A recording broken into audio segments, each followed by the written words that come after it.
Hey guys, welcome back to Hacks and Hobbies. Today's guest is someone who truly embodies the intersection of expertise, entrepreneurship, and smart systems. Jason Willis Lee is an ITI certified medical translator with over 25 years of experience. Based in Madrid, he's worked across clinical trials, medical reports, and academic research. But beyond that, Jason is also a business strategist, certified copywriter, and host of the Freelancer training podcast, where he teaches fellow language pros how to future-proof their income by finding direct clients. Jason, it's an honor to have you on the show. Thanks so much for coming on. Thank you for having me, Junaid. I'm honored. Thank you very much. So, Jason, let's dive in. How did your journey as a translator evolve into this broader entrepreneur path? I know we were talking in the green room, and you mentioned you've been in this space for so many years, but it was only the first 5 years that you were working for a company, and then you went to become your own boss. Let's dive in. Yeah, that's a great question. Wow, you're taking me half my life back 25 years ago, and I'm just about to be 50 next month. So, yeah, I got to Spain in 2000, Junaid. I came to Mhm. pick up my Spanish. I only had one second language, which was French. So I thought, hey, Mhm. if I'm going to be a translator, I need a second foreign language. And Yeah. you're right. I only worked for companies less than 5 years. So just after the 5 year point, I went self-employed. So. I guess I saw a big market demand for being a Mm. native English person in Spain, so I was lucky in that, and I still see market demand. I'm very aware of Yeah. what the market is doing and opportunities. So yeah, I've been self-employed for just over 20 years now, full-time self-employed, and you know what that's like. Being your own boss is the best thing in the world. It's got the upsides and some downside. You have to find your own Yes. work, right? You have to find some Absolutely. income and people to pay you to do what you do. So that's sometimes difficult, but I love it. I have a nice lifestyle business sweet spot. I have a 6 hour shift where I'm, pretty much taking the afternoons easy. I live in Mhm. Spain, so got to have a siesta, obviously, and just not burn out. That's a lot of entrepreneurs. They burn out and just work Yeah. too many hours in the day. So you gotta watch out for that. You're absolutely right, and happy early birthday if I get a chance to celebrate that with you next month, turning 50. Today is actually my birthday where I turned 49, so we're just about a Oh, year apart. congratulate! We're a year Thank you. apart, exactly. Yeah, We're I'm your about older brother. exactly a year apart. Just you're my older brother. Super excited to have that deeper conversation. And a lot of freelancers stay stuck in that per hour trap. And guess what? I was stuck in that trap too for a very long time.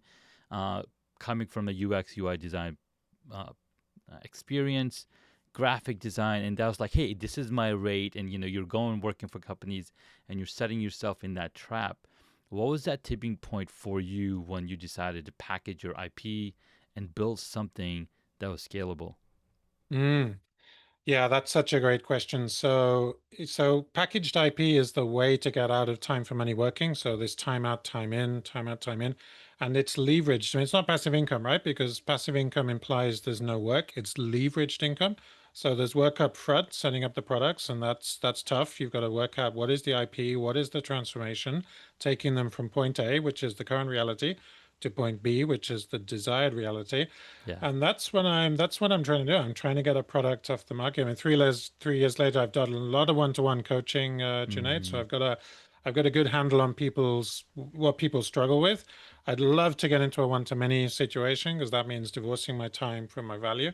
Not quite there yet, but I feel I'm getting closer, and I'm the kind Yeah. of person who just keeps pushing the boundaries and doing the difficult work when service provision work is down. I make use of my time, and I don't loll around and waste it. And yeah, packaged IP is a wonderful business model because you can just sell it over and over again if you get the right offer Mm. out on the market, Junaid. No, that's really powerful. You're the package IP is I haven't heard it from that perspective. I've heard productize your services or productize your items. There's a gentleman by Jonathan Stark. He wrote the book Ditching Hourly. He has a podcast around it as well. Got to interview him for a while, but he also talks about value pricing, right? So, what value you're bringing, your packaging, your intellectual property. Now, let's zoom out for 1 second. You've been in this industry for decades and you've adapted at every single stage. You're continuously growing and implementing the new thing.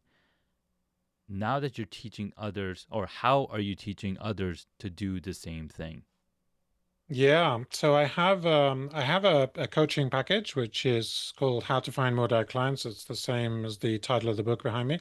Hmm. And I basically teach digital marketing to colleagues who struggle to stand out. And it's online visibility, Yeah. it's lead magnets, it's attracting, it's basically building supply demand tension, Junaid. If you Yeah. concentrate exclusively on supply, you're not going to, you'll have trouble finding work. You've got to Hmm. concentrate. It's like a tug of, I show a picture of two groups of children. I say, these people are supply, these people are demand. You've got to tense that rope in between to build a supply demand tension. And on the Hmm. graph, that means sort of being in the intersection of the supply graph and the demand graph. You don't want to be on the outliers. You want to be in the thick of where the graphs cross.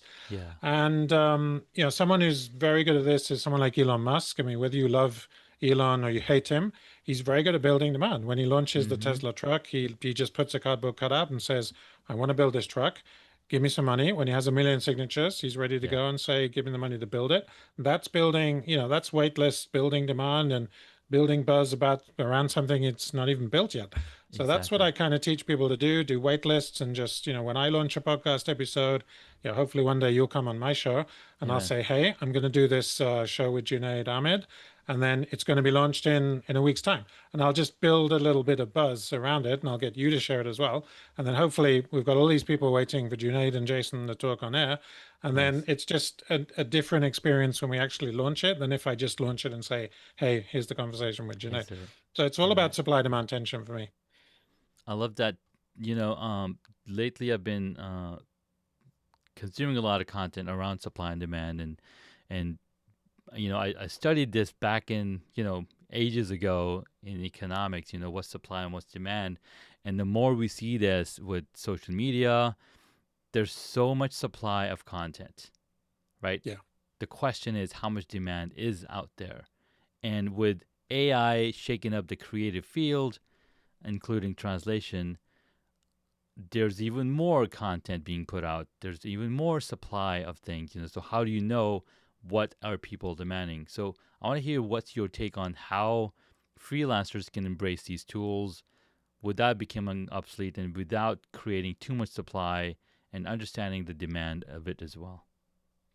Yeah, that's a great question, Junaid. So there is an excess of supply. I mean, now you just have a sausage machine of content, and you can just churn out, huge amounts of it. Yeah, it has to be quality content, I think, that Yeah. people are looking for. It has to be actionable content, so it has to be, you can't just get on a podcast and talk for the sake of talking. It has to be Mm. actionable tips. And I think you have to find someone you see yourself reflected in. You have to find that person two steps ahead. So don't go for someone, who's way ahead of you. I mean, Yeah. I have admired people who I feel are a bit difficult, a bit out of my ballpark and my sort of range. But I work with a lovely lady in the UK who's about, two steps ahead. And she helps me with all the things we're working on, sales Mm. pages and Canva slide decks and pitch decks. And, she'll just, you need someone to sort of brainstorm and be a devil's advocate, I think. Yeah. And you get to our kind of point in business and you know roughly what you want to do. You've got to get an offer out. It's got to have a good product market fit. It's got to be an offer that converts. It's got to have a good transformation from current reality to desired reality. Once you've done all that, it just becomes a question of tweaking and optimizing things and then just building that demand, building an offer with very good urgency, very good limited spots, and just getting people onto the things. So I Yeah. think yeah, you've got to be careful of churning out too much content. I think I like to strike a nice balance between I do a couple of podcast episodes a month. I'm probably behind you on that. We were talking, and you said you're up to 3 or 4 a week, which is huge for me. But yeah, I mean, I do a couple a month. I duplicate it on the YouTube channel, so I have a certain presence. And curiously, I get more service provision offers because of the noise I make as a content Mm-hmm. creator. When you would expect, the opposite Yeah. thing to be true. So that's just an interesting thing. But I do think you have to be careful of the quality of content you put out, Janae, because as you quite rightly said, there's just it's very difficult to stand out. It is very difficult to stand out. Yeah. Now, Jason, I've heard the head of Instagram say that you should be posting 5 times on your Instagram to really get in front of people because of the noise that's out there and because how the algorithms work. Maybe only 5% of the people that are following you will see your post. So if you have 100 people following you, guess how many people are seeing that one post? 5 people, Yeah, right? yeah. So I love that you're talking about quality, bringing those things so that your every single post is a value driven thing. Like when I'm looking at Alex Hermosi's content, every single post I want to heart it, I want to share it because it's so much value and it's not just video, right? He has different form of content. So talk to me about how do you personally balance automation with quality, especially in that highly sensitive fields like medical translation. Yeah, that's a great question. And you mentioned the Hormozis. I totally agree. I think both Alex and Layla put out incredibly value-driven content. I had was one of my guests, somebody who worked for them in Las Mm-hmm. Vegas on a LinkedIn strategy. He Mm-hmm. called himself the mayor of LinkedIn. Nice. And that was a wonderful guest who I had on. He was very knowledgeable and he explained how he got that job working for Alex Hormozy, which is obviously a huge, huge gig. Yeah. Yeah, so I basically just make sure I use the AI to automate and provide a draft, and then I'm very, very sort of I'm very punctilious, I suppose is the word, on my edit. So I make sure Mm. that there's no way I hope there's no way you would read one of my posts and think it's AI generated content because Yeah. it's not. It's gone through, severe editing, and I like to put my voice into it and the way I would say things, the way I would speak, and hopefully my brand communicates a certain way of speaking, and I think that's important. It's difficult. It's difficult to get five times a day for Instagram is about the average recommendation. I play LinkedIn a lot more, so I have a Mm-hmm. community of 4,500. Three and a Nice. half thousand are on LinkedIn, and the other 1,000 is split between Insta and Facebook. So I think you've got to be careful about volume, and I Yeah. think it's very clear from the Hormozis, who are obviously right at the top of the pinnacle of online business, that the value comes first, and it's true. Everything they publish is extremely valuable content. Jason, that's so true, and I love your insights as well. On top of that, one thing that I'm loving about your brand and what you're sharing here is how clearly you speak to your niche, right? Because when you know who your niche is and when you're talking to them in their language, it's a game changer, right? And then guess what we just talked about? We just talked about Alex and Layla and how they're speaking our language because we love that as freelancers, as self-employed, as entrepreneurs, as somebody who's their own boss. We see them on the content they're sharing and we apply it in our lives. What advice do you have for freelancers or solopreneurs trying to establish themselves as trusted authority? Yeah, that's a great question. My advice is so the question is really how to stand out in a sea of the same. And my advice for that is, Junaid, you have to lean into your own life because there's Yeah. only one thing that differentiates you from the competition, and that is your life. The only thing that can't be copied, that can't be imitated. You're Junaid Ahmed. You've lived your life. You've got your brand, but it's your hobbies and your values and the way you roll at work and the way you see the world of work. And Mm-hmm. Jason Willis Lee is another brand. So I've created bits and pieces of IP, entrepreneurial translator, freelance translating, freelance training on how to find more direct clients. But essentially, the brand is me, and Yeah. I still use the jasonwillislee.com website I built 10 years ago, and I Mm-hmm. still use the testimonials page as an online business card. Hey, check out what these clients say about me. I still use that site. Yeah. 10 years later, I built that. So it's got to be personal branding, and you know as well as I do, the tendency these days is personal branding, not business branding. And I say this Yeah. to freelancers making 3 to 4K a month, and I say it to prospective clients making 150K a month, which is a totally different ballpark. Mm-hmm. It's the same thing in that sense. I mean, obviously the 1.8 million business is more interested in systems operations Yeah. and things like that. But certainly I think there's personal branding can be applied to big business, seven-figure businesses, and it can also be applied to five-figure and mid to high five figures scaling to six. So totally, my advice is personal branding. Lean into Yeah, personal branding.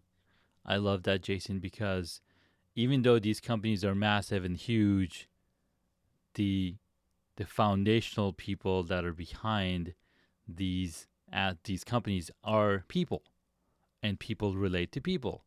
And Sure. personal brand is as absolutely the number one thing that we need to be focusing on, building those personal brands, making those personal connections.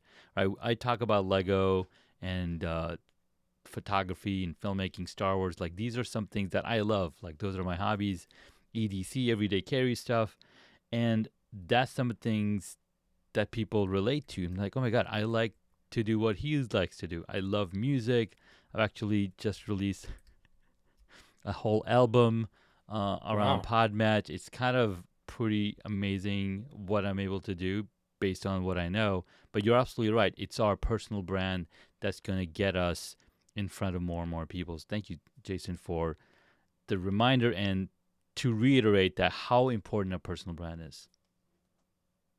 Oh, you're welcome, and congratulations on the album. That's incredible. I look forward to that coming out. I'm also a Star Wars freak, so I put bits and pieces of Star Wars into my email newsletter. I put Yes. pictures of the Falcon, I have Mm-hmm. pictures of Han Solo, and I just have a caption of something about personal branding or something I'm gonna. And my audience can get to know me.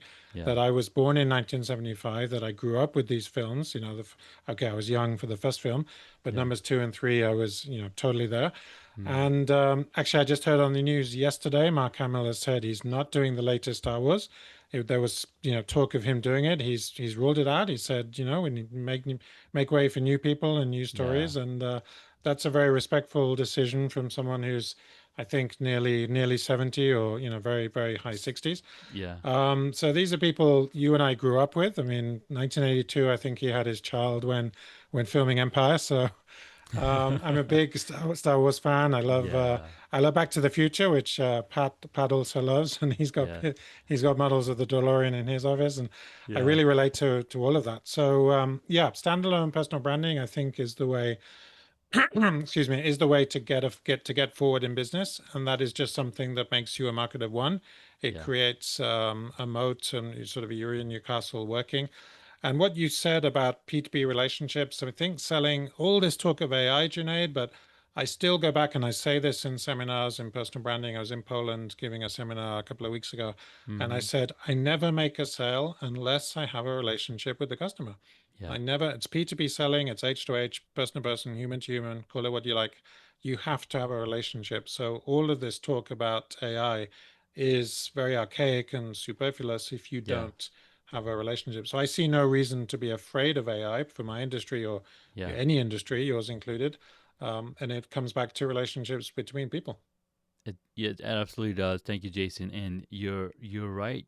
You know, people who are using AI, individuals are loving the conversations they're having with ChatGPT, right, for the different platforms, and they're building that relationship with AI, right, and then they're getting to know them in way themselves in ways that they haven't explored in the past, which is so amazing. Now let's do some rapid fire questions. This has been absolutely amazing. Now, the one thing that you wish every freelance, what's the one thing you wish every freelancer would stop doing right now? That's a great question. The first thing that comes into my mind is trying to launch things perfectly and be more open to iterating and just failing and just dusting yourself off and starting up again. Don't attempt to be a perfectionist because perfectionism and entrepreneurship just doesn't work. You need to launch things and then you have time to go back to them. A course, for example, with the feedback and implement the feedback, just make it better and better and better and go through several iterations. I think that's the biggest thing. I wish I knew myself 3 years ago. So my 46, 47-year-old self, I wish I Yeah. could go back and knock some of that into his head. No, you're absolutely right. It's the iteration. It's a little bit. It's almost like what our good friend Pat Flynn wrote in his new book, Lean Learning. Right. Take the smallest thing that you need to know about something, get it started so that you can actually implement it. And in our conversation together on the podcast, I related it to how when we jump into hobbies, we're not taking it too seriously. We're jumping right into it. You maybe learn a little bit, but you go it by ear and learn about it. I think business should be taken the same way, where you learning, but you continue to grow. Next quick question is, you have an option: jazz piano or classical guitar. You have to master one by next year. What would you pick? That's a very difficult choice because I'd love to master both. I'd love to go for jazz piano and classical guitar. I live in Spain, Mm, so I don't know. I mean, because I live in Spain, maybe I would go with classical guitar first. I'm a big fan of Paco Lucia, Alejandro Sanz, Vicente Amigo. There's a lot of classical flamenco guitarists and classical guitarists that I love, and that's something I did study piano as a child. I was born to a musical family, to two piano teachers. So jazz piano is something I'd love to get into as a non-lucrative activity, just for fun. And but yeah, that's a tough choice, Junaid. You really put me on the spot there. I can't choose between them. Well, we like to put people in tough spots because that's what Hacks and Hobbies is all about. Jason, I've got a fun one for you here. If you could sit down with John Grisham and ghostwrite one book, what's the plot? That is an amazing question. That is an audio. That's probably my favorite thriller author. And the plot would be, and this is something I penciled down on a napkin with my wife holiday years ago. It would be something along the lines of the film The Interpreter, but a Mm, translator, a medical translator, becomes privy to information that endangers his life. yeah. So it would be based on me. I would be the sort of hero or Yeah, anti-hero, yeah. and it would be something, he's being chased all over the place, a bit like The Firm, and Tom Cruise is getting, the mafia people after him. It would be something along those lines. So Nice. it's a cross between The Interpreter and The Firm, and I don't know which book The Interpreter is based on, but Grisham is just masterly. He's a genius, and I think it was turned down by many publishers before the Mm-hmm. first one was accepted, and he Yeah. you know he failed many times, and look at where he is now, Gina. I love that you mentioned failing because, and I've mentioned this many times, most of the Hall of Famers in the Basketball Hall of Fame have missed 70% of the shots they took. Could you 30% of just the say that shots, again? 70% of they've the shots? missed 70% of the shots that they took. So I they try to understand. hit a Okay. home run and they missed Yeah, it, or got a strike, or maybe just a teeny one. Because what really matters is taking that shot. And a lot of people that's it. think and think and think and read and not take the action, not take the shot, which is an even bigger failure. Jason, thank you so much, man. Thank you for having me, Junaid. It's been an absolute pleasure. Thank you so much. Did you want to, respond to what I just shared? Well, I was just going to say it's absolutely about the reps. Just Yes. actually getting the reps, and whether that, it's just putting out the episode, would do whatever the activity is, Yeah. and it's getting over the fear of failure, and it's getting over the imposter syndrome that I still have the imposter in me 3 years later, as much as I did 3 years ago, if not more, Mm-hmm. because the stakes are getting a little bit higher. I'm Yeah. getting closer to the offer that converts, and fitting the product, the offer to the market. So what you said about getting the reps in, we said that in the green room before we came on, Yeah. is absolutely true. Don't be afraid of failure. Don't be afraid of the imposter. Some very big names get imposter syndrome as As much much as as we don't. the ordinary guy. Yeah. Jason, thank you so much. This has been a brilliant dive into entrepreneurship for translators. In the next episode, we're going to break down how to attract direct clients and avoid the race to the bottom pricing, and think like a strategist, not just a service provider. What's one shift in mindset you'll be walking us through in that episode?